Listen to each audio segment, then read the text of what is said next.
Hello friends, ఈరోజు మనము vegetable తోటి దమ్ బిర్యానీ చేసుకుందాము. ఇదే ప్రొసీజర్ మీరు నాన్ వెజిటేరియన్ కూడా ఫాలో కావచ్చు. వెజిటేబుల్స్ నేనేం తీసుకున్నానంటే carrot, cauliflower, beans, potato, peas అంటే బఠానీ తీసుకున్నాను.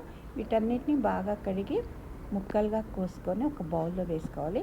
అందులో అల్లం వెల్లుల్లి, తర్వాత కొత్తిమీర, పుదీనా, పసుపు, పచ్చిమిర్చి పేస్ట్ ఇది మాత్రం కంపల్సరీగా వేసుకోవాలి. కారం తక్కువగా వేసుకోవాలి. వేసుకొని జీరా పౌడరు, గరం మసాలా, ధనియా పౌడర్ వేసుకొని తర్వాత సాల్ట్ వేసుకొని పెరుగుని బాగా బీట్ చేసి ఒక కప్పు పెరుగు వేసి కలుపుకోవాలి. కలుపుకొని దీన్ని మీరు మ్యారినేట్ చేసుకోవచ్చు, లేకపోతే అలా అయినా వాడవచ్చు. ఏదైనా పని ఉన్నప్పుడు అన్నీ కలుపుకొని అక్కడ పెట్టి తినే టైంకి కూడా చేసుకోవచ్చు. తర్వాత రైస్ కడిగి మనం ఒక 20 మినిట్స్ దాన్ని నానబెడితే రైస్ మృదువుగా వస్తుంది. నేను బాస్మతి రైస్ కడిగి పెట్టుకున్నాను.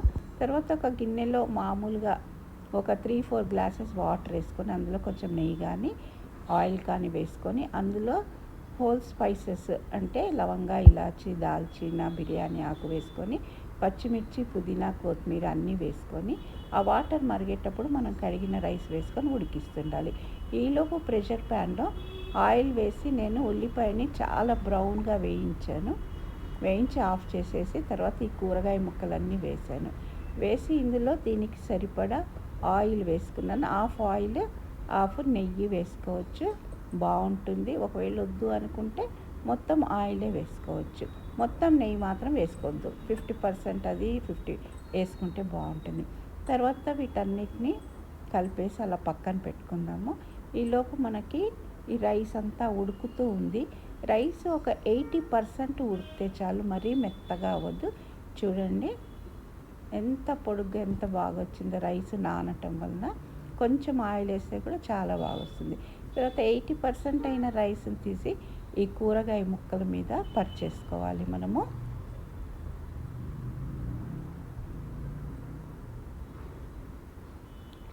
తర్వాత నేను పాలల్లో సాఫ్రాన్ వేసుకొని నానపెట్టుకొని పాలు దాని మీద చిలకరించాను.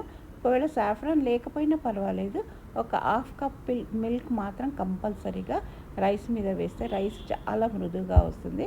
తర్వాత ఒక 2 విజిల్స్ వస్తే చాలు. వెజిటేబుల్స్ చాలా తొందరగా ఉడికిపోతాయి ఆ వాటర్ తోటి.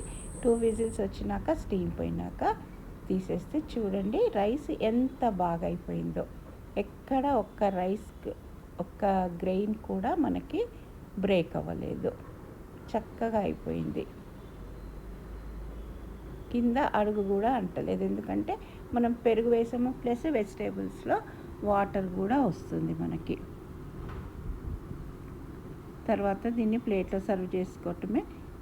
ఏదైనా గ్రేవీతో తినొచ్చు, లేకపోతే పెరుగు చట్నీతో తినొచ్చు. తప్పకుండా ట్రై చేయండి, ఎంజాయ్ చేయండి. ఛానల్ సబ్స్క్రైబ్ చేసుకోండి, లైక్ చేయండి, షేర్ చేయండి ఫ్రెండ్స్కి. ఇదే ప్రొసీజర్ తోటి మీరు చికెన్ బిర్యానీ కానీ మటన్ బిర్యానీ కొంచెం అది వేరేగా ఉంటుంది. చికెన్ బిర్యానీ సేమ్ మ్యారినేట్ చేసి ఇలాగే చేసుకోవచ్చు, చాలా బాగా వస్తుంది. తప్పకుండా ట్రై చేస్తారు కదా, ట్రై చేయండి.